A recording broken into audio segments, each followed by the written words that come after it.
नहीं रोक पाई आद्या अपने पॉप को, पहुंच गया अनुज अपनी अनु के पास। नमस्कार दोस्तों, स्वागत है आपका आपके अपने चैनल हंग्री स्पिरिट्स में। हंग्री स्पिरिट्स देख रहे सारे दर्शकों का मैं अंजू शर्मा दिल से स्वागत करती हूँ। आद्या ने आज अपने पॉप की खूब क्लास ली, बहुत डांटा माँ बन के, मगर पॉप ने भी बोल दिया कि मेरी माँ मत बन, मैं तेरा बाप हूँ।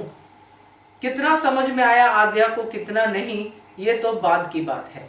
मगर आद्या ने पॉप से फिर से एक प्रॉमिस ले लिया कि अब आप नहीं जाएंगे, कल हम श्रू का बर्थडे मनाएंगे, आप श्रू को एक रोमांटिक डेट पे लेके जाना। सब जानती है आद्या कैसे क्या करना है। खैर, आद्या ने तो प्रॉमिस ले लिया, मगर उसके बाद क्या, चलिए बात करते हैं। पहले वही निवेदन, जिन्होंने अभी तक चैनल को सब्सक्राइब नहीं किया है कर लीजिए, साथ में दोस्तों बेल आइकन दबाइएगा ताकि आपको हमारे वीडियोस के नोटिफिकेशन मिलते रहें। अब श्रू का बर्थडे है, ये बात अनुज जानता है, ये बात आद्या जानती है। अब स्पाइस एंड चटनी वाले शायद नहीं जानते हैं, अनुपमा नहीं जानती है।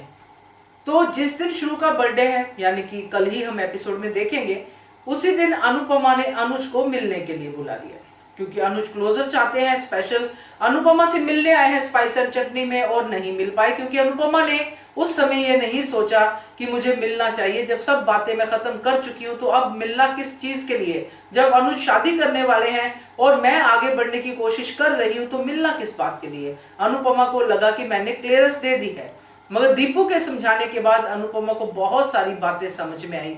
हर किसी को कभी ना कभी कोई तो गाइड लगता ही है दोस्तों। कभी कभी हम ऐसी सिचुएशन में फंस जाते हैं कि समझदार से समझदार इंसान को भी किसी की गाइडेंस की जरूरत पड़ती है, और उस समय अगर कोई राइट गाइडेंस वाला इंसान मिल जाए तो क्या ही कहने।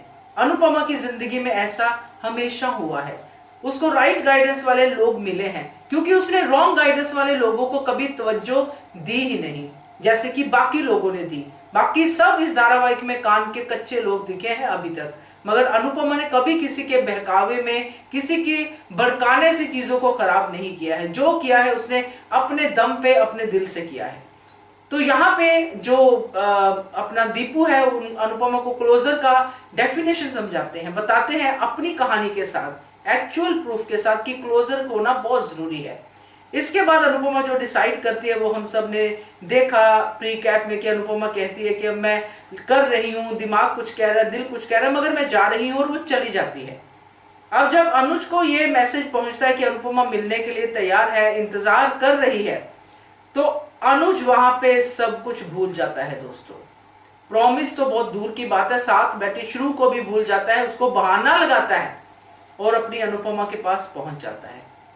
अब ये बात जब आद्या को पता चलेगी तो आद्या क्यों नहीं वापस अनुज की माँ बन के सामने आएगी। अब तो उसको आद्या माँ ही कहने को मन करता है। तो फिर आद्या का जो तांडव होगा दोस्तों, वो देखने लायक होगा, क्योंकि आद्या शायद इस प्रेम को समझने के काबिल है ही नहीं। जो अपनी माँ के प्रेम को नहीं समझ पाई, वो अनुज अनुपमा के प्रेम को क्या समझेगी।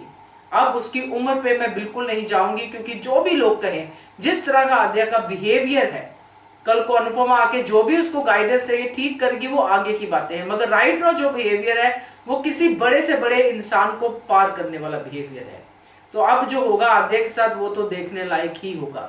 आपका क्या कहना है इसके बारे में कमेंट कीजिएगा। देखते रहिए channel hungry spirits. Thank you so much. Subscribe to our channel by clicking the subscribe button. Click the bell button and enjoy the latest uploads from our channel.